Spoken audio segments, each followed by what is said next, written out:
بالله من الشيطان الرجيم.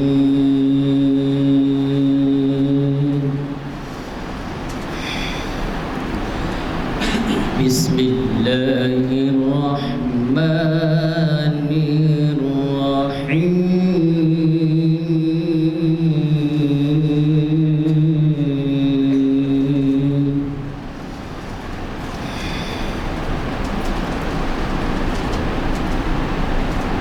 وقال الذي اشتراه من مصر لامرأته أكرمي مثواه عسى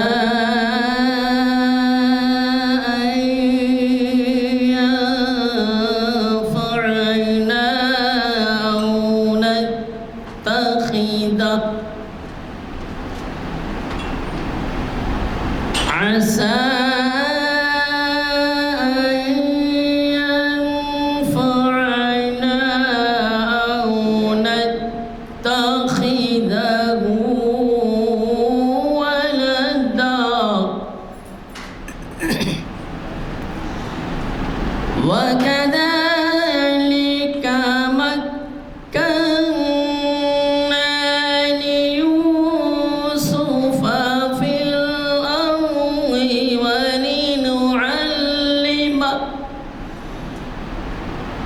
ولنعلمه من تأويل الأحاديث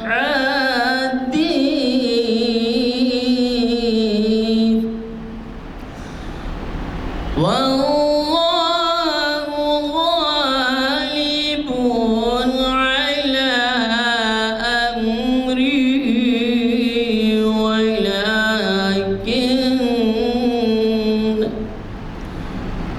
ولكن أكثر الناس لا يعلمون. صدق الله العظيم. علیکم ورحمۃ اللہ وبرکاتہ۔ آج 14 جون 24 ذی-القعدہ دن چہارشنبہ ہے اور محفل اقبال شناسی کی 1119واں لیکچر ہے اور مقرر ہے ہمارے عبدالعزیز ماہر اقبالیات جناب عیاش الشیخ صاحب۔ عنوان بھی بہت ہی جو ہے آج کا اہم ہے، شہید ٹیپو سلطان رحمۃ اللہ علیہ اور علامہ اقبال اللہ تعالیٰ، بہت زبردست ہے، انشاءاللہ سنیے۔ اور ماشاءاللہ لوگوں کو دیکھ کے بڑی خوشی ہو رہی ہے، آج محفل ذرا اچھی سجی ہوئی ہے اور اتنا اچھا عنوان ہے اور ڈاکٹر عیاش صاحب جو ہے بے چین ہوں گے اور ہم بھی بے چین ہیں ان سے سننے۔ آپ لوگوں کا ان کا تعارف کرانا چراغ سورج کو چراغ دکھانے کے برابر ہے، لہٰذا میں ان سے گزارش کرتا ہوں کہ ڈائس پر آئیں اور ہم سب کو مخاطب فرمائیں۔ آپ الحمدللہ آئیے۔ بسم اللہ الرحمن الرحیم۔ تمام تعریفیں اللہ وحدہ بزرگ و برتر کے لیے سزاوار ہیں، جس نے زندگی اور موت کو پیدا کیا تاکہ دیکھیں کہ بہترین عمل کرنے والے کون ہیں۔ درود و سلام تاجدار مدینہ احمد مصطفیٰ محمد مصطفیٰ صلی اللہ علیہ وسلم پر، اللہم صلی علی سیدنا محمد وعلی آل سیدنا محمد وبارک وسلم۔ محافل عالیہ کے ذمہ داران،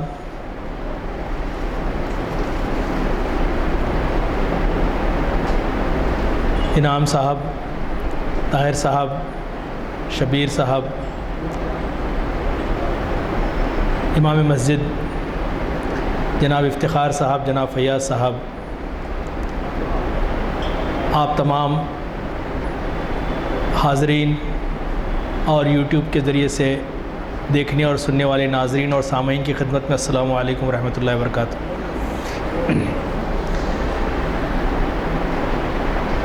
مجھے اس بات کی خوشی ہے کہ 15 دن کے اندر ہی ٹیپو سلطان پہ دوبارہ بولنے کا مجھے موقع مل رہا ہے۔ تاریخ اسلام کی 1000ویں نشست کو ٹیپو سلطان ایک عظیم حکمران و مدبر کے عنوان سے ایک گفتگو کرنے کا موقع ملا تھا، اور پھر آج محفل اقبالیات میں، اقبال شناسی میں اللہ نے موقع دیا کہ شہید ٹیپو سلطان رحمۃ اللہ علیہ اور علامہ اقبال رحمۃ اللہ علیہ پہ کچھ اپنا مطالعہ پیش کروں۔ دراصل یہ دونوں نام ایسے ہیں کہ انشاءاللہ سبحانہ و تعالیٰ جب تک کہ تاریخ یا انسانیت زندہ ہے، یہ دونوں نام بھی زندہ رہیں گے۔ ٹیپو سلطان رحمۃ اللہ علیہ کے تعلق سے ہم سب جانتے ہیں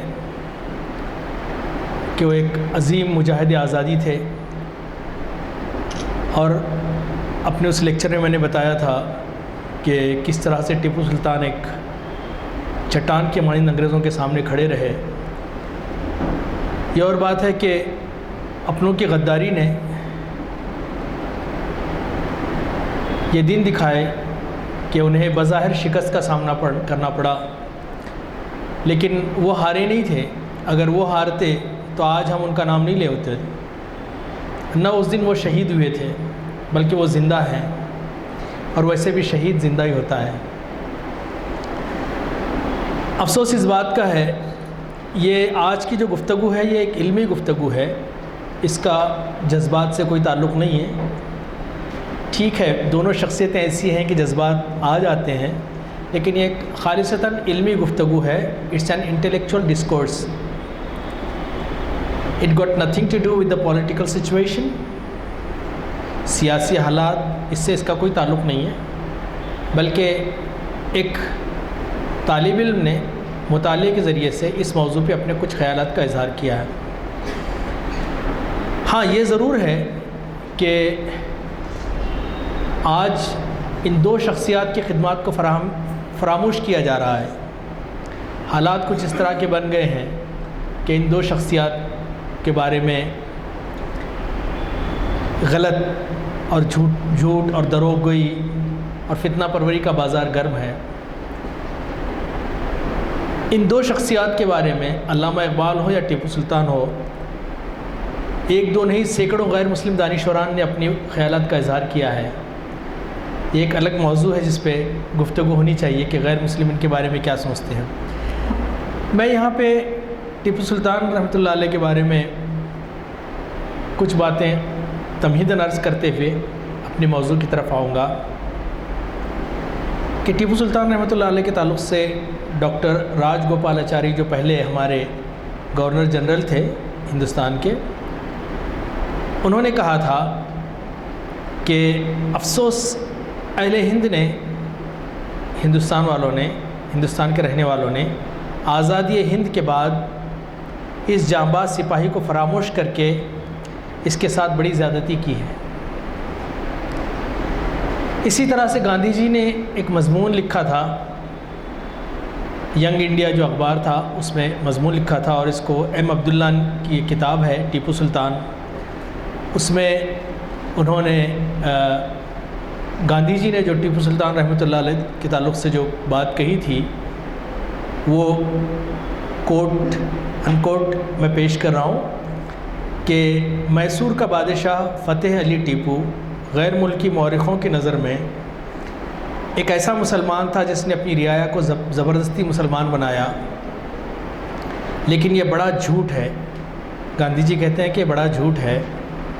حقیقت یہ ہے کہ ہندوؤں سے اس کے تعلقات نہایت ہی دوستانہ تھے۔ اس کے کارنامے زندگی کی یاد دل کے اندر خوشی اور مسرت کی ایک لہر پیدا کرتی ہے۔ اس عظیم المرتبت سلطان کا وزیر اعظم ایک ہندو تھا۔ گاندھی جی کہہ رہے ہیں یہ کہ اس عظیم المرتبت سلطان کا وزیر اعظم ایک ہندو تھا، اور ہمیں نہایت ہی شرمندگی کے ساتھ اس حقیقت کا اعتراف کرنا پڑتا ہے کہ اس نے اس فدائے آزادی کو دھوکہ دے کر دشمنوں کے حوالے کر دیا۔ یہ گاندھی جی کے الفاظ ہیں۔ اسی طرح سے سر جادو ناتھ سرکار کہتے ہیں کہ ٹیپو سلطان اپنے زمانے سے بہت پہلے پیدا ہو چکا تھا. تو میرا موضوع نہیں ہے کہ غیر مسلم اسکالرس کی یا جو انٹلیکچوئلس ہیں ان کی رائے کیا ہے اس بارے میں. میں نے بس چند چیزیں آپ کے سامنے پیش کی. اب انگریزوں کو چونکہ ٹیپو سلطان سے بڑا خطرہ تھا، پچھلے لیکچر میں نے بتایا تھا، اور وہ سمجھتے تھے کہ ٹیپو سلطان کا جذبہ حریت، آزادی کا جذبہ، نہ وہ تخت کی جنگ تھی نہ تاج کی جنگ تھی، بلکہ مادر وطن کو آزاد کرانے کی جنگ تھی. اگر سارے ہندوستانیوں کے اندر یہ جذبہ پیدا ہو گیا تو ہندوستانی ایک متحد قوم بن کر ہمارے خلاف آئیں گے. تو ان کی جو ٹاپ موسٹ پرائرٹی یہ تھی کہ کسی بھی طرح سے ٹیپو سلطان کو شکست دی جائے، اور انہوں نے ہر وہ حربے اپنائے جو کہ اپنائے جاتے ہیں. اور ٹیپو سلطان جب شہید ہوئے، حالانکہ جیسے میں نے اس سے پہلے کہا تھا کہ انہیں فرار کا موقع تھا، فرینچ جو ان کا ایڈوائزر تھا اس نے کہا تھا کہ میں آپ کو رائے درگ کے قلعے کی طرف نکال لیتا ہوں سرنگ سے. تو انہوں نے یہ کہا تھا کہ میں گیدڑ کی 100 سالہ زندگی شیر کی ایک دن کی زندگی گیدڑ کی 100 سالہ زندگی سے بہتر ہے، اور اپنی جان نچھاور کر دی. ایسٹ انڈیا کمپنی کا جو گورنر تھا جنرل ویلزلی، ٹیپو سلطان کی جب شہادت ہوئی تو اس نے ایک بڑا تاریخی جملہ کہا تھا، اور بڑا یاد رکھنے کے قابل جملہ ہے. اور یہ ساجد اقبال کی کتاب شیر ہند ٹیپو سلطان سے میں یہ درج کیا گیا ہے. اس میں اس نے کہا تھا کہ I fear my friends that Tipu's memory will live long after the world has ceased to remember you and me. یعنی کہ تاریخ مجھے اور آپ کو بھول جائے گی، لیکن تاریخ ہمیشہ ٹیپو کو یاد رکھے گی. اور آج بھی الحمدللہ شاید مجھے بتاتے ہوئے خوشی ہو رہی ہے اور افسوس بھی ہو رہا ہے کہ ہماری حکومت کو تو چاہیے تھا کہ ٹیپو سلطان چونکہ ہمارا فرزند ہندوستان تھا، اس کی جو تلواریں ہیں اس کو یہاں لایا جاتا ہمارے ملک میں، کیونکہ ہماری امانت ہے. انگریز لوٹ کے لے چلے گئے، لیکن دنیا میں آج تک بکنے والی تلواروں میں سب سے مہنگی تلوار بکی ہے، ابھی حال میں اخبار میں بھی آیا تھا. تو یعنی ہمارا ٹیپو مرنے کے بعد بھی انگریزوں کو نواز رہا ہے، اور ہمارے بادشاہوں کے مقبرے آج بھی نواز رہے ہیں کسی بھی شکل میں. فیض جاری ہے. اب ٹیپو سلطان کے تعلق سے تعصب انگریزوں نے جھوٹی کتابوں کے ذریعے سے پھیلایا تاکہ ہندو اور مسلمان جو آپس یہاں کے رہنے والے ہیں اور تقریباً 800-900 سال سے مل جل کر رہتے آئے تھے، شیر و شکر کی طرح تھے، اگر یہ متحد ہوئے تو ہمارا راج مشکل ہو جائے گا. تو انہوں نے یہ کیا کہ انہیں لڑانے کے لیے ٹیپو سلطان کو ایک متعصب حکمران کے طور پہ پیش کیا. اور پچھلے اپنے لیکچر میں بتا چکا ہوں کہ کس طرح سے یہ جھوٹ ان کا آج کچھ لوگ استعمال کر رہے ہیں، حالانکہ اس پہ تو باقاعدہ ریسرچ ہونی چاہیے کہ واقعی کیا تھا. اور الحمدللہ مجھے 2012 میں سری رنگا پٹنم مزار ٹیپو کی زیارت کا موقع ملا. میں گیا وہاں پہ، اور وہاں پہ مختلف لوگوں سے بات کی میں نے، غیر مسلموں سے، میسور میں بھی اور وہاں بھی. تو مجھے ایک بندہ بھی ایسا نہیں ملا کہ جس نے ٹیپو کے سلطان پہ کچھ کہا ہو. اس نے کہا کہ نمگے سلطان یہ ہمارا سلطان ہے. تو یہ جو فرقہ پرستی کی یا جو فتنوں کی آگ ہے، ہندوستان کا مزاج نفرت کا مزاج نہیں ہے. تھوڑی دیر کے لیے تو ہو سکتی ہے، لیکن یہ زیادہ دیر قائم نہیں رہے گی اس طرح کی. اور دا ڈے ول کم کہ ہم ریکگنائز کریں گے کہ ہمارے جو مجاہدین آزادی تھے ان کا رول کیا تھا. اب میں اپنے اصلی موضوع کی طرف آ رہا ہوں. ٹیپو، اقبال اور عصر حاضر، پروفیسر میاں انعام الرحمن کا ایک بہت اچھا مضمون آیا ہے، اور اس میں انہوں نے بیان کیا کہ ایک شاعر تاریخ کو کیسے دیکھتا ہے. اور یہ اقتباس میں پڑھ کے سناتا ہوں آپ کو. جہاں مورخ اپنے فرائض کی انجام دہی سے تھک جاتا ہے، حقائق سے چشم پوشی کو حقیقت بیان قرار دینے لگتا ہے، اور واقعات کی درست اور غیر جانبدارانہ ترتیب و تزئین سے عاجز آ جاتا ہے، وہاں انسان کا شاعرانہ احساس جلوہ گر ہوتا ہے. وہ اسی دور ظلمت اور اندھیر نگری میں اپنے فکر و تخیل سے حقائق کی ایک ایسی تصویر کھینچتا ہے جس سے ایک طرف تو حق سامنے آ جاتا ہے اور دوسری طرف دنیا اور عالم انسانیت سے جور و ستم اور مکر و فریب کے مکروہ چہرے سے دنیا خوب واقف ہو جاتی ہے۔ ہاں، اپنے ہی احساس تلے شاعر مورخ کا کام بھی کرتا ہے، قوم کی ہمت بڑھاتا ہے، رہنمائی کرتا ہے، آبا و اجداد کے کارناموں سے اور کبھی عظمت ماضی کے تذکروں سے غیرت دلاتا ہے۔ اقبال ایسا ہی عظیم انسان تھا۔ وہ محض فلسفی شاعر نہ تھا اور نہ شاعر فلسفی تھا، بلکہ مورخ شاعر بھی تھا۔ اقبال کی شاعری اس تاریخی شعور کا شاخسانہ ہے جس کی جڑیں مسلم تاریخ میں پیوست ہیں اور جس کے ڈانڈے اسلام کی تعبیر نو سے جا ملتے ہیں۔ بر صغیر میں، یہ بہت اہم جملہ کہا پروفیسر انعام الرحمن صاحب نے، بر صغیر میں ٹیپو شہید کی شمشیر کا نعم البدل اقبال کی قلم کی صورت میں ظاہر ہوا۔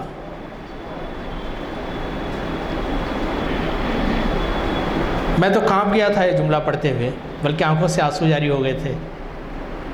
افسوس اقبال کی بھی ہم نے قدر نہ کی۔ ڈاکٹر اقبال نے آزادی پر نہایت شرح و بسط سے اظہار خیال فرمایا۔ اقبال کے نزدیک آزادی ہی زندگی کا دوسرا نام۔ آزادی میں زندگی بحر بے کران بن جاتی ہے اور غلامی میں متاع بے بہا سمٹ کر جوئے کماب رہ جاتی ہے۔ ٹیپو سلطان کے تعلق سے یہ علامہ اقبال اور ٹیپو سلطان کے تعلق سے پروفیسر انعام الرحمن کا اقتباس ہے۔ اب ٹیپو سلطان شہید رحمۃ اللہ علیہ کا ذکر علامہ اقبال کے کلام میں کئی جگہ پہ ملتا ہے، جیسے کہ ہمیں پتہ ہے کہ ٹیپو کی وصیت وہ ایک اردو نظم ہے، لیکن ٹیپو کا زیادہ جذباتی انداز سے جو بیان ہے وہ فارسی کلام میں ملتا ہے۔ لیکن افسوس اس بات کا ہے کہ اقبال کے فارسی کلام پہ وہ توجہ نہیں دی گئی جو دی جانی چاہیے تھی۔ ٹھیک ہے، کچھ ماہرین اقبالیات ہیں، فارسی سمجھتے ہیں، لیکن اسی فارسی کلام پہ ایران اور ترکی اور دیگر سینٹرل ایشیا کے ممالک میں بہت توجہ دی گئی ہے۔ بلکہ آیت اللہ خمینی صاحب کا وہ جملہ بھی مجھے یاد آتا ہے کہ انہوں نے کہا تھا کہ ہمارا انقلاب اقبال کے خیالات کی وجہ سے آیا ہے۔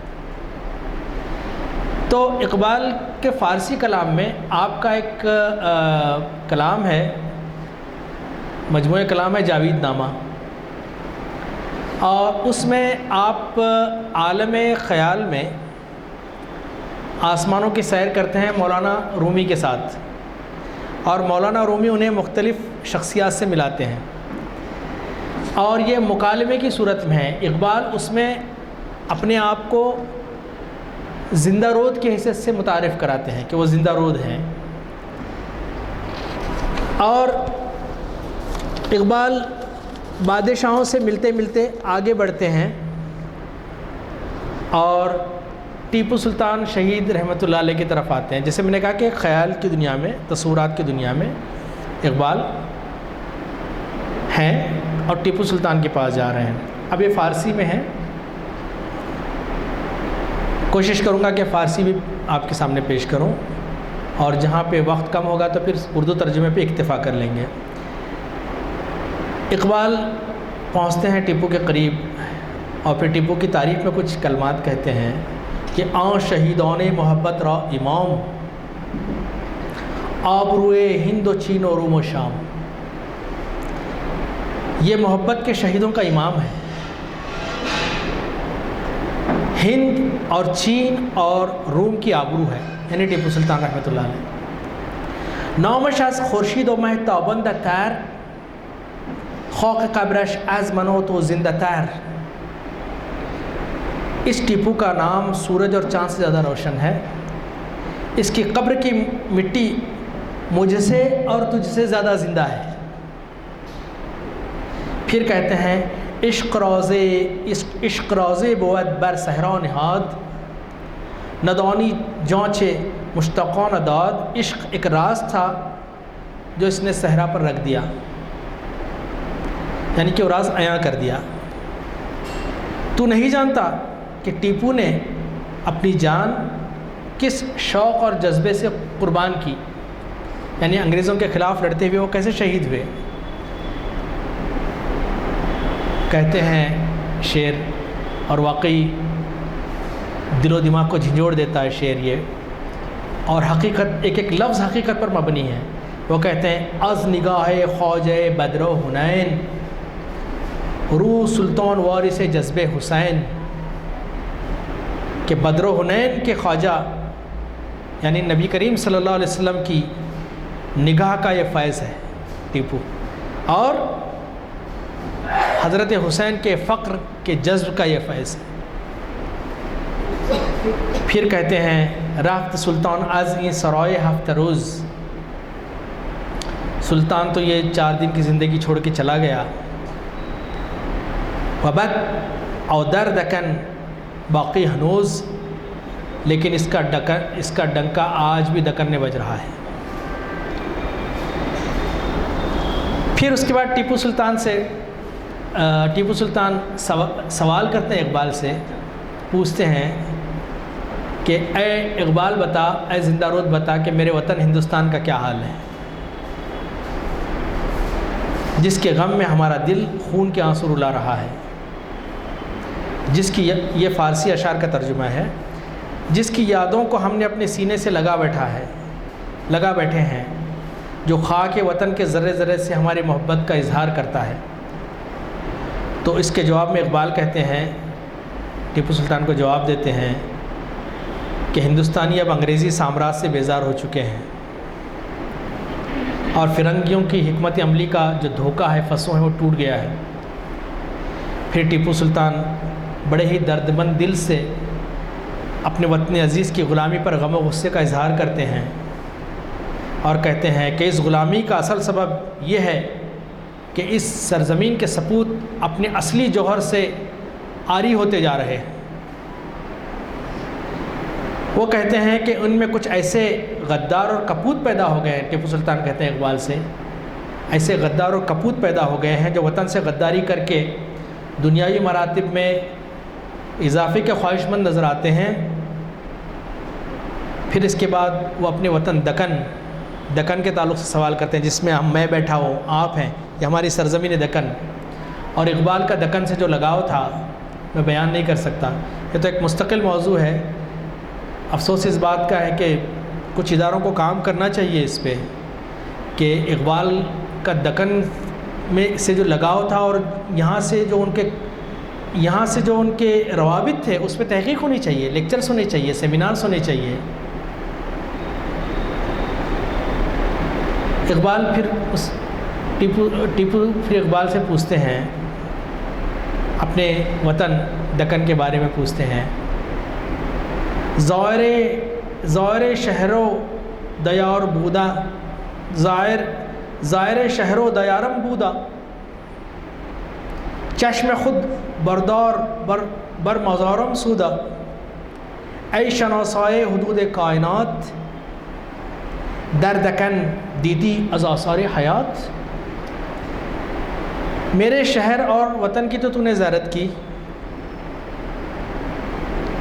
میرے مزار کو بھی اپنی آنکھوں سے دیکھا،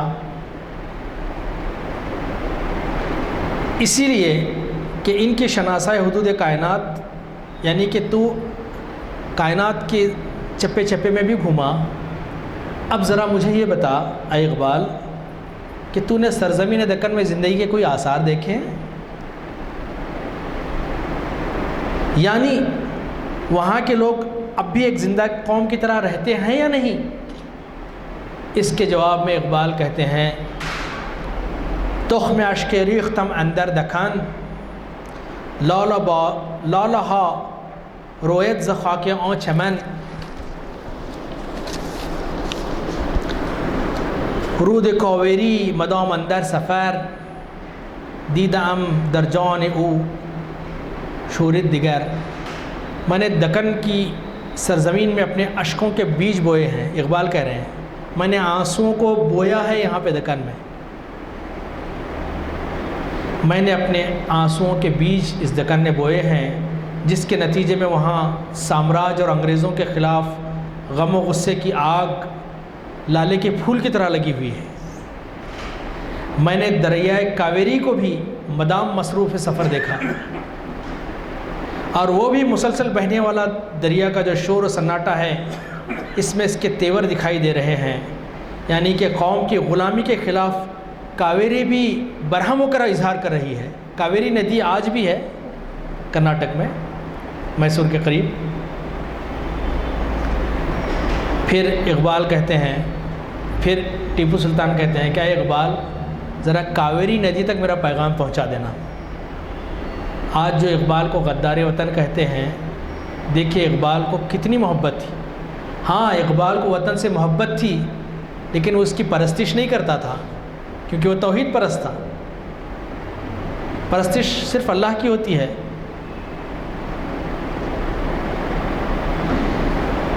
اقبال کہتے ہیں کہ اے مرا خوشتر جیہن و فرات، کاویری سے جا کے کہو۔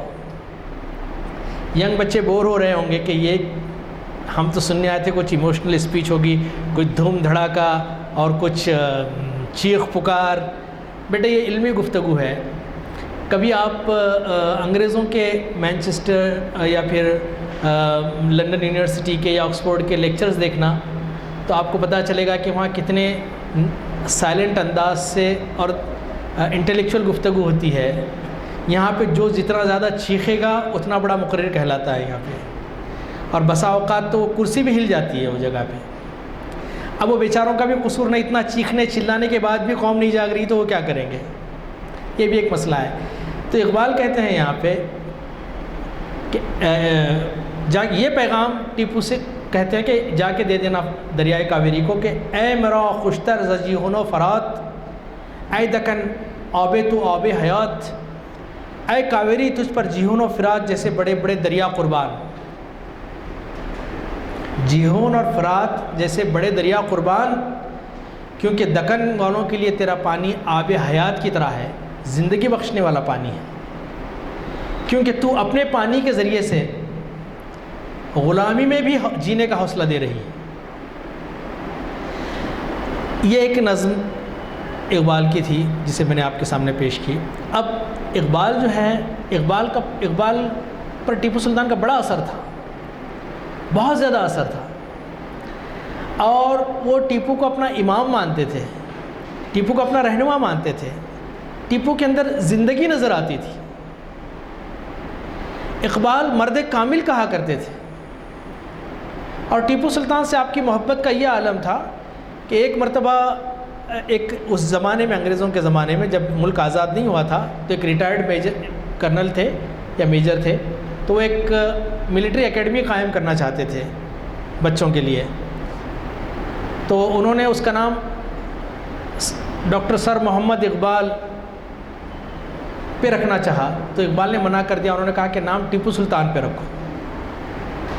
اور پھر ہمیں تعجب کرنے کی ضرورت بھی نہیں ہے، جارج واشنگٹن نے جو امریکہ کا جو پہلا بحری بیڑا تھا، تو اس کا جو سب سے بڑا جہاز تھا اس کا نام بھی حیدر علی رکھا تھا اس نے۔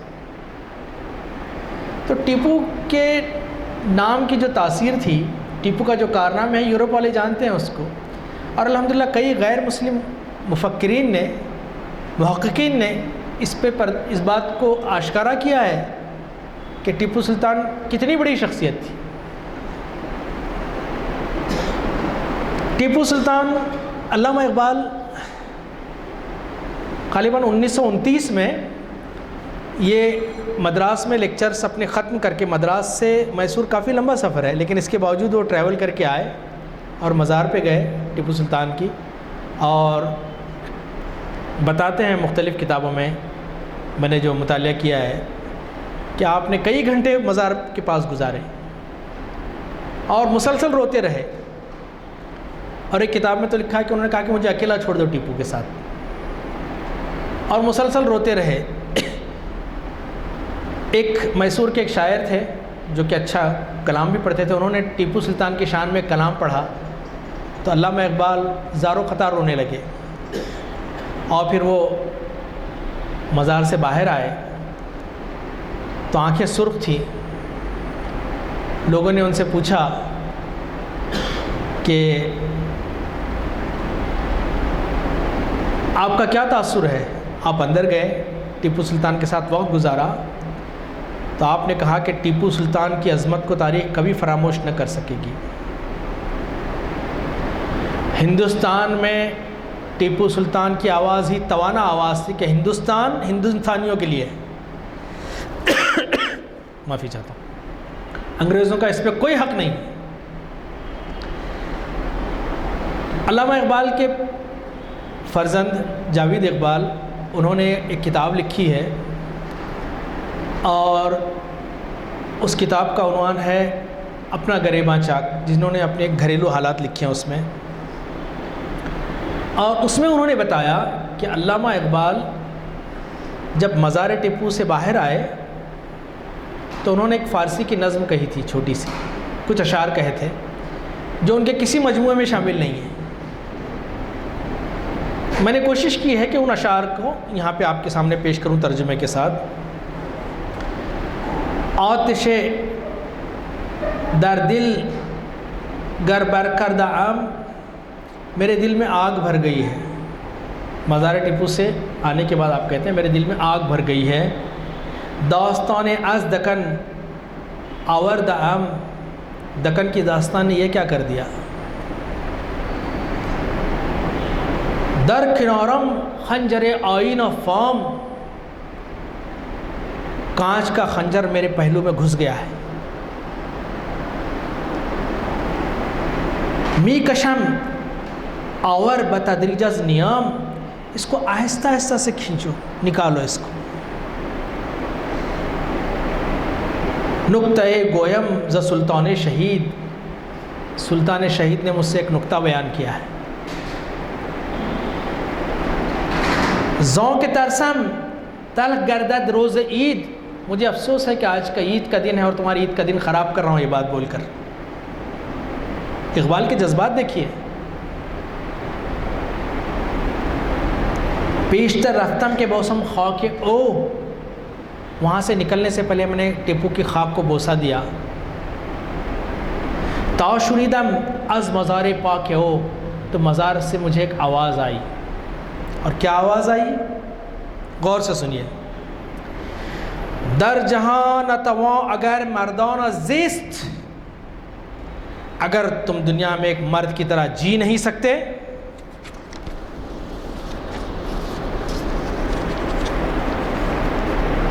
ہم چو مردان جان سپردن زندگیست، لیکن مرد کی طرح جان تو دے سکتے ہو۔ تو یہ ٹیپو سلطان کا یہ کسی کتاب میں بھی شامل نہیں ہے، جو اقبال کے یہ جو اشعار تھے ان کے فرزند جاوید اقبال کی کتاب میں حاصل ہوئے۔ اب اردو کی طرف آتے ہیں۔ فارسی بہت ہو گئی ہے، اور جیسے کہتے ہیں نا کہ زبان یار من ترکی من ترکی نمی دانم، میری یار کی زبان ہے، یہاں اردو نہیں آتی ہے بچوں کو، تو فارسی کا ہم کیا کریں۔ ہمارے بڑوں کی ایک جملہ بھی انگریزی الفاظ کا سہارا لیے بغیر پورا نہیں کر سکتے۔ ٹھیک ہے اردو کی وسعت ہوگی، وہ میں اس سے انکار نہیں کر سکتا، لیکن میں بھی مجبور ہوں انگریزی الفاظ استعمال کرنے کے لیے، کیونکہ یوٹیوب پہ دیکھنے والے اکثر کہتے ہیں کہ ذرا تھوڑی سی کم کیجیے اردو تھوڑا سا، تاکہ وی شوڈ انڈرسٹینڈ اٹ، ہم کو سمجھنا چاہیے اب کیا بول رہے ہیں۔ میں یہ نہیں کہہ سکتا کہ یہ میرا موضوع غیر مختتم رہا، انشاءاللہ آئندہ اس کا اعادہ ہوگا، تو بچوں کو کیا سمجھ میں آئے گا۔ آج یہ فنش نہیں ہو سکا، اس کو کنٹینیو کریں گے تو سمجھ میں آ جاتی ہے بات۔ اب وقت ٹھیک ہے، اب اردو کو زندہ کرنے کی کوششیں ہو رہی ہیں، میں بھی اس کے ساتھ ہوں۔ میرے بچے بھی انگریزی میڈیم پڑھتے ہیں، لیکن سارے اردو داں ہیں الحمدللہ، اللہ کا شکر ہے، اردو کے شاعر بھی ہیں۔ تو میں یہ نہیں کہتا کہ اردو بہت مشکل زبان ہے، ایک الگ موضوع ہے۔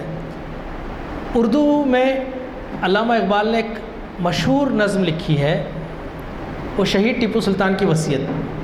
شہید ٹیپو سلطان نے کوئی وصیت نہیں کی، لیکن اقبال چونکہ شاعر ہیں، تخیل ہے، وہ کہتے ہیں کہ اگر ٹیپو کو وصیت کرنے کا موقع مل جاتا تو وہ اس طرح کی وصیت کرتے۔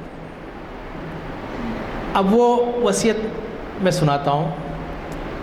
تو رہنورد شوق ہے منزل نہ کر قبول. رہنورد شوق، شوق کے راستے کا مسافر، a traveller on the path of longing. تو رہنورد شوق ہے منزل نہ کر قبول. مسافر راستے پہ اس لیے چلتا ہے کہ اسے منزل ملے، لیکن اقبال کہتے ہیں کہ نہیں، منزل نہ کر قبول. منزل تو ایک مائل سٹون ہے تیرے کو تو بہت آگے جانا ہے. جیسے کہ اقبال نے پھر کہا کہ ستاروں سے آگے جہاں اور بھی ہیں، ابھی عشق کے امتحان اور بھی ہیں. تو this is not the final destination. آپ کی تو بہت دور جانا ہے، آپ نے بہت دور جانا ہے، اور منزل آ رہی ہے سامنے، چھوڑ دو اسے. مجھے ایک شعر بڑا پسند آتا ہے، پتہ نہیں کس شاعر کا ہے، کہ اے رہبر کامل چلنے کو تیار تو ہوں پر یاد رہے،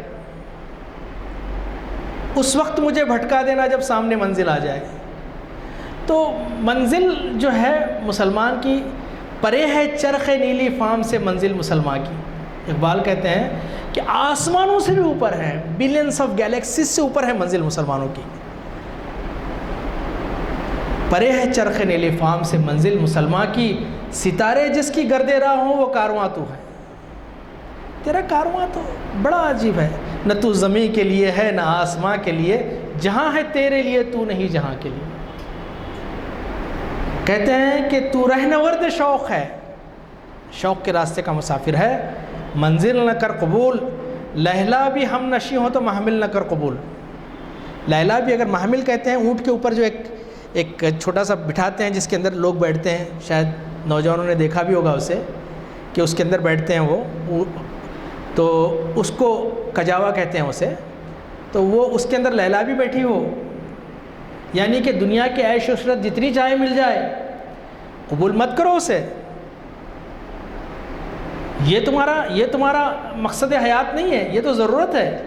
زندگی گزارنا ہے تم نے، تو دولت بھی چاہیے، گھر بھی چاہیے، گاڑی بھی چاہیے، نوکری بھی چاہیے، یہ ضرورت ہے، لیکن مقصد نہیں ہے تمہارا، بلکہ مقصد کے حصول کے جانے کے لیے سہارے ہیں یہ سب. پھر اقبال کہتے ہیں کہ اے جوئے آب بڑھ کے ہو دریائے تند و تیز. اے چھوٹی سی ندی، اے چھوٹی سی ندی، تجھ کو تو ایک خطرناک طوفانی دریا بننا چاہیے. تجھ کو تو ایک خطرناک طوفانی دریا بننا چاہیے. چھوٹی ندی بہہ رہی ہے، کیا اثر ہوگا، لیکن دریا کا طوفان بڑی بڑی چیزوں کو الٹ دیتا ہے. اے جوئے آپ بڑھ کے ہو دریائے تند و تیز، ساحل تجھے عطا ہو تو ساحل نہ کر قبول. ایک بحری مسافر کی، ایک سی ٹریولر کی کیا ہوتی ہے خواہش، کہ کسی طرح سے منزل کو پہنچ جائے، ساحل پہ پہنچ جائے. اقبال کہتے ہیں کہ تجھے ساحل ملے قبول نہ کر، کیونکہ ساحل کا نام سکون و اطمینان ہے، اور سکون و اطمینان جمود کی طرف لے جاتا ہے، اور جمود موت کا دوسرا نام ہے. اقبال کہتے ہیں کہ حرکت میں رہیں. پھر کہتے ہیں کہ کھویا نہ جا صنم قدے کائنات میں. یہ کائنات کی رنگینیاں، لشکارے، یہ جو ایک دوسرے سے دنیا بڑھ کر کمانے، الحاکم التکاثر حتی زرتم المقابر، ایک دوسرے سے بڑھ کر دنیا کمانے نے اتنا غافل کر دیا کہ تم قبر تک پہنچ جاتے ہو. یہ اسٹینڈرڈ آف لیونگ، ماڈلز، گاڑیاں، یہ لشکارے، یہ ساری چیزیں، یہ بت ہیں سب. یہ ان کو اپنا غلام بنا کے رکھو، آپ کے ماتحت رہیں گے، ورنہ یہ آپ کو اپنا غلام بنا لیں گے. اقبال کہتے ہیں کہ کھویا نہ جا صنم قدے کائنات میں.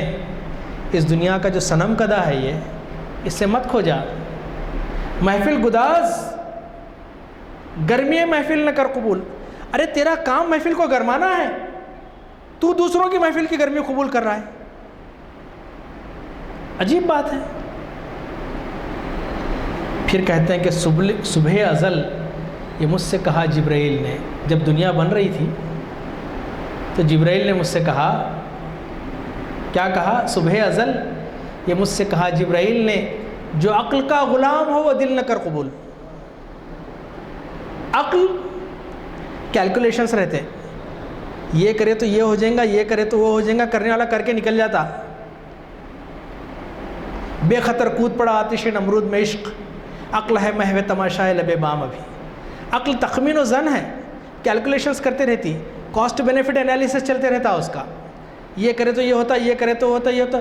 آج کی ماڈرن مینجمنٹ اس میں بھی جو جب تک جو رسک نہیں لے گا اس کو نتائج برآمد نہیں ہوتے. ایک بزنس سیمینار میں مجھے جانے کا موقع ملا تھا, تو کچھ لڑکوں نے, نوجوانوں نے کہا کہ tell us the safest business جس میں سیف اور انکم ملے. تو اس نے کہا کہ اگر سیف بزنس مجھے معلوم ہوتا تو میں سیمینار دے کے یہاں کھڑا کیوں ہوتا تھا, میں خود کر لیتا اس کو. آپ کو رسک لینا چاہیے. ہر بات میں بہانہ, یہ ہوا تو ایسا ہو جائے گا, یہ ہوا تو ایسا ہو جائے گا, باہر نکلے تو گاڑی پنکچر ہو جائیں گی, پنکچر ہوئی تو ٹرک اڑا دیں گا. دنیا چلے گی نہیں ایسا. قدم قدم پہ رسک لینا پڑتا ہے, تب دنیا کا نظام چلتا ہے. اور بہادر قوموں کے لیے لک بھی ساتھ دیتا ہے, چاہے فرد ہو یا قوم ہو. بے معجزہ دنیا میں ابھرتی نہیں قومیں, جو ضرب کلیمی نہیں رکھتا وہ ہنر کیا. پھر اقبال کہتے ہیں کہ باطل دوئی پسند ہے, حق لا شریک ہے. باطل کے پاس ڈویلٹی ہے. دیکھو سچ ہمیشہ ایک رہتا اور جھوٹ کئی ہوتے ہیں. جھوٹ کے بہت سارے روپ ہوتے ہیں, جھوٹ کے بہت سارے روپ ہوتے ہیں, لیکن سچ ایک ہی ہوتا ہے. تو سچ کو جھوٹ کے ساتھ مت ملاؤ. قرآن میں بھی کہا وَلَا تَلْبِسُوا الْحَقَّ بِالْبَاطِلِ, حق اور باطل کو آپس میں گڑبڑ مت کرو. سچ سچ ہے. چاہے دنیا کے سارے انسان مل کر یہ کہیں کہ سورج نہیں نکلا ہو, لیکن سورج کی روشنی اس بات کی دلیل ہے کہ سورج آ گیا ہے. تو سچائی منا کے رہتی ہے. باطل دوئی پسند ہے, حق لا شریک ہے. شرکت میان حق و باطل نہ کر قبول. حق اور باطل کے درمیان شرکت قبول نہ کر. اقبال نے ایک بہت بڑی نظم لکھی ہے, اور اس نظم کا نام پیغام سلطان, سلطان شہید برود کاویری, دریائے کاویری کے نام پر نام سلطان شہید کا پیغام. اور مجھے ٹیپو سلطان کے رحمۃ اللہ علیہ کے یوم وفات کے دن یہ خیال آیا کہ کیوں نہ اس نظم کا ترجمہ کیا جائے, آسان انگلش میں اور آسان اردو میں, تاکہ ہماری نوجوان نسل سمجھ سکیں. اور الحمدللہ میں نے اسے مکمل کیا, اور اگر کسی کو PDF درکار ہو تو یہاں کا جو مسجد عالیہ کا جو ویڈیو ہے اس کے کمنٹس میں لکھ دیں تو میں لنک دے دوں گا اس میں. اور انشاءاللہ الحمدللہ دنیا کے مختلف مقامات پہ اسے شائع کیا گیا. میری کسی چیز کی کاپی رائٹ نہیں ہوتی ہے. مجھ سے ایک صاحب نے پوچھا کاپی رائٹ, میں خود کاپی رائٹ نہیں ہوں. ساری چیزیں اللہ کی دی ہوئی ہیں, اللہ کے لیے ہیں. سب اثاثہ اللہ کا ہے, امت کا ہے. تو اس کا میں ترجمہ جلدی جلدی سنا دیتا ہوں آپ کو. انعام صاحب بھی مسکرا رہے ہیں کہ ابھی وقت ہے, وقت لیکن وقت نہیں ہے انعام صاحب, وقت فرصت ہے, کہاں کام ابھی باقی ہے, نور توحید کا اہتمام ابھی باقی ہے. تو اقبال کہتے ہیں کہ اے دریائے کاویری ذرا آہستہ چل, تو مسلسل چلتے رہنے سے شاید تھک گیا ہے. اب انگریزی کا بھی ٹرانسلیشن کروں تو کافی دیر ہو جائے گی, نوجوانوں سے معذرت کر رہا ہوں میں, لیکن یہ میرے پاس سے لے لیجئے بعد میں انشاءاللہ. تو مدتوں سے پہاڑوں میں رو رہا ہے, اور تو نے اپنے راستے کو اپنی پلکوں سے کھودا ہے. اے کاویری تو مجھے جیہون اور فرات جیسے دریاؤں سے بھی زیادہ عزیز ہے. اے کہ دکن کے لیے تیرا پانی آب حیات ہے.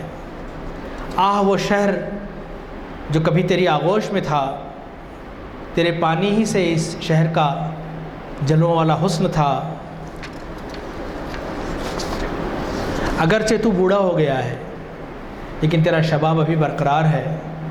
تیرا پیچ و تاب اور تیرا رنگ و آب اسی طرح ہے. دریائے کاویری سے مخاطب ہو کر علامہ اقبال کہہ رہے ہیں, تیری موج نے موتی کے ایک دانے کے سوا کچھ پیدا نہ کیا. خدا کرے کہ تو اسی شان سے ہمیشہ متحرک رہے. تیری لہروں کا ساز زندگی کا سوز پیدا کر رہا ہے. The music of your waves is producing the fire of life. کیا تو جانتا ہے پیغام کس طرف سے ہے؟ Do you know from whom this message comes? یہ وہ شخص ہے جس کی ستوت شان کا تو طواف کرتا رہا اور اس کی سلطنت کا آئینہ دار رہا. یہ ٹیپو سلطان کی طرف اشارہ ہے. وہ کہ جس کی تدبیر نے بہت سے ریگستانوں کو جنت بنا دیا، یعنی ٹیپو سلطان نے اپنے خون سے اپنا نقش تحریر کیا. وہ کہ جس کی خاک ہزاروں آرزوؤں کا ٹھکانہ اور مرکز ہے، تیری لہروں کی برقراری بھی اسی کے خون سے ہے.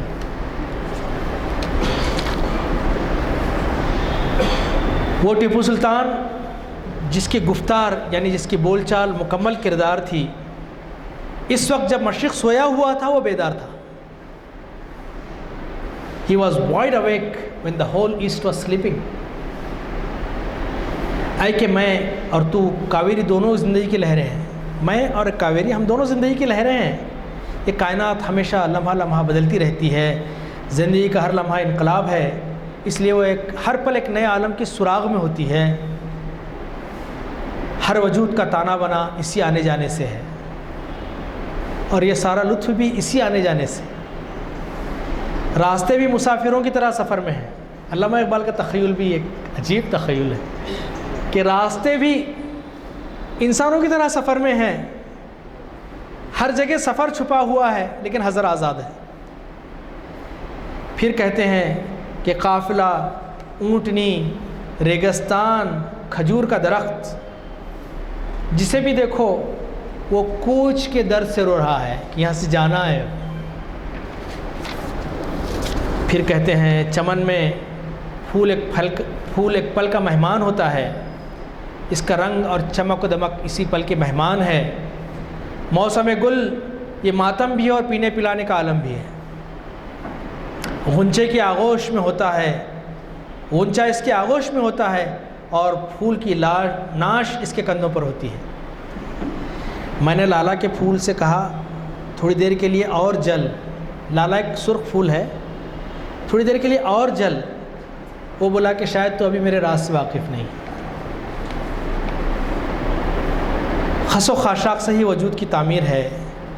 ہونے کی سزا حسرت کے سوا اور کیا ہے؟ کیا تو بقا اور فنا کی دنیا میں آنا چاہتا ہے؟ This is all philosophical and we need to ponder. مطلب کہ ہم تھوڑا سا غور کریں نا، اس کے اندر بڑے اسرار و رموز ہیں. اقبال کے کلام میں ایک ایک لفظ سے کئی معنی نکلتے ہیں اور کئی مفاہیم اور معنی ہو سکتے ہیں. چونکہ میں نہ تو ماہر اقبالیات ہوں، میں تو ایک چھوٹا سا طالب علم ہوں اقبال کا.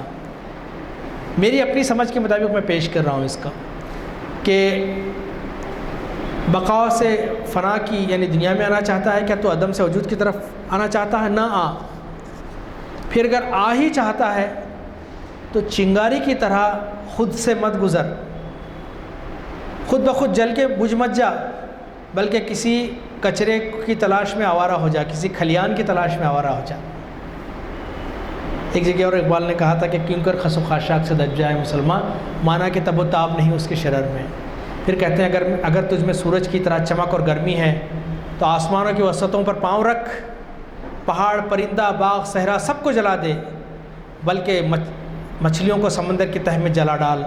اگر تیرا سینہ تیر کھانے کے قابل نہیں ہے تو پھر دنیا میں شاہین کی طرح زندگی بسر کر اور شاہین کی طرح مر. زندگی پیش کر دینا ہی زندگی کی بقا ہے، اس لیے میں نے اللہ سے طویل زندگی نہیں مانگی. زندگی کے لیے رسم و دین اور مسلک کیا چیز ہے؟ شیر کا ایک پل بھیڑ کے 100 سال سے بہتر ہے. پھر اقبال کہتے ہیں، پھر ٹیپو کہتے ہیں کہ زندگی میں استحکام و مضبوطی تسلیم و رضا سے پیدا ہوتی ہے. موت تو ایک دھوکہ ہے. بندہ حق شیر ہے اور موت اس کے لیے ہرن ہے. اس کے سینکڑوں مقامات میں سے ایک مقام موت ہے. بندہ حق موت پر جھپٹتا ہے اس طرح جیسے شاہین کبوتر پہ جھپٹتا ہے. موت سے نہیں ڈرتا بندہ حق، بلکہ موت تو اس کے لیے اپنے یار سے ملنے کا ایک ذریعہ ہے. وہ تو it's a gateway of happiness. غلام موت کے ڈر سے ہر وقت مرتا ہے. موت کے ڈر سے اس پر زندگی حرام ہو جاتی ہے، جبکہ بندے آزاد کی شان ہی اور ہے. موت اسے ایک نئی زندگی دے دیتی ہے. اور بندے آزاد اپنے متعلق سوچتا ہے، موت کے بارے میں نہیں سوچتا۔ آزاد لوگوں کی موت ایک پل سے زیادہ کی نہیں ہوتی۔ اس موت سے آگے بڑھ کر جو قبر تک لے جاتی ہے، یہ تو عام جانداروں کی موت ہے۔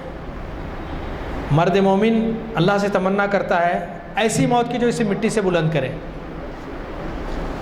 دوسری موت تو راہ شوق کی انتہا ہے، اور شوق کے میدان جنگ میں آخری تکبیر اللہ اکبر ہے۔ اگرچہ مومن کے لیے ہر موت شکر کی طرح میٹھی ہے، لیکن حضرت علی مرتضیٰ کے فرزند حضرت حسین کی موت کچھ اور ہی چیز ہے۔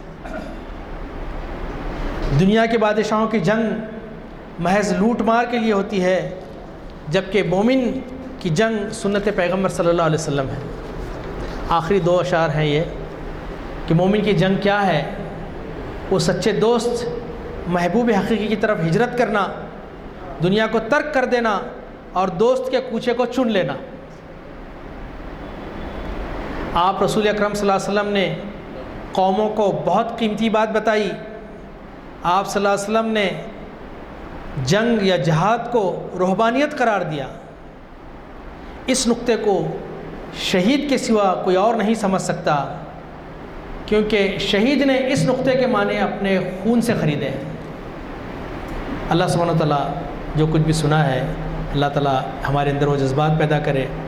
اللہ سبحانہ و تعالیٰ ہمارے دلوں میں سچا ایمان پیدا کرے۔ اللہ سبحانہ و تعالیٰ ان دونوں بزرگوں کے اللہ مغفرت فرمائے، اور ان کے جذبات کو اللہ سبحانہ و تعالیٰ اس ملت میں، قوم میں اور اس کے نوجوانوں میں اللہ تعالیٰ لائے۔ جزاک اللہ خیر۔ میں آپ کا پھر ایک مرتبہ شکر گزار ہوں۔ وآخر دعوانا الحمدللہ رب العالمین، السلام علیکم ورحمۃ اللہ وبرکاتہ۔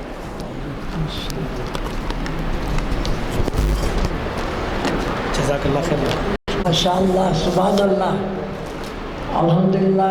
ڈاکٹر صاحب کے جو ہے تقریر کے لیے ان کے معلومات پہ بڑا رشک آتا ہے۔ اللہ تعالیٰ سب کو اسی ہدایت دے، توفیق دے۔ ایک بات پہ جو میں مسکرا دیا، جس کو جو ہے ہمارے ڈاکٹر صاحب بھی محسوس کر لیے، کاپی رائٹ میری نہیں ہے جو بولے اس پہ آ گیا۔ میرے کو میرے استاد بھی تھے ایک ہندی کے، وہ بولتے تھے علم ایک ایسی دیوی ہے، تم جتنی پھیلاؤ گے، جتنی دو گے، اتنی بڑھے گی، اتنی بڑھے گی۔ تو بالکل سا میرے کو ویسے ہی ایک دم آ گیا، تو میں بولا کیا بات بتائیں آپ، بالکل اس سے بہت ملتی جلتی ہے یہ واقعی۔ اور آپ کا جو جذبہ ہے اور جو معلومات ہیں، اللہ اور علم میں ترقی دے، صحت دے، آپ کو عمر دے۔ اور بہت اچھا لگا، ایک سمندر تھا کوزے میں بند کر دیا آپ نے، کیپسول بنا دیا۔ یہ بھی بہت آرٹ ہے، سمجھے۔ ہر ایک کو نہیں، ہمارے پاس بھی معلومات رہتے ہوں گے، کئی لوگ ہیں، کئی مطالعے کرے ہوں گے، لیکن 15 منٹ کے لیے بول نہیں سکتے، نہ دو الفاظ میں، دو جملوں میں نہیں کر سکتے۔ الحمدللہ ان میں وہ آرٹ ہے، بہت ماشاءاللہ بہت ہے۔ دعا ہے کہ اللہ تعالیٰ آپ کی عمر دراز کرے، آپ کے علم میں اور ترقی دے، الحمدللہ۔ اور آج کی محفل دیکھے تو بڑی خوشی ہو رہی، کاش کنوینر صاحب مطلب غلام یزدانی صاحب صدر ایڈوکیٹ یہاں ہوتے تو بہت خوش ہوتے کہ آج محفل بڑی اچھی لگ رہی ہے۔ اللہ تعالیٰ آئندہ بھی ہم لوگوں کو ایسی ہدایت دے، توفیق دے۔ دعا فرمائیے صاحب آپ کی جناب۔ اللهم صل على سيدنا محمد وعلى آل سيدنا محمد وبارك وسلم. ربنا آتنا في الدنيا حسنة وفي الآخرة حسنة وقنا عذاب النار. اللهم احفظنا من كل بلاء الدنيا وعذاب الآخرة. رب اغفر وارحم وأنت خير الراحمين. اللهم أرنا الحق حقا وارزقنا اتباعه وأرنا الباطل باطلا وارزقنا اجتنابه. آمين يا رب العالمين برحمتك يا أرحم الراحمين والحمد لله رب العالمين.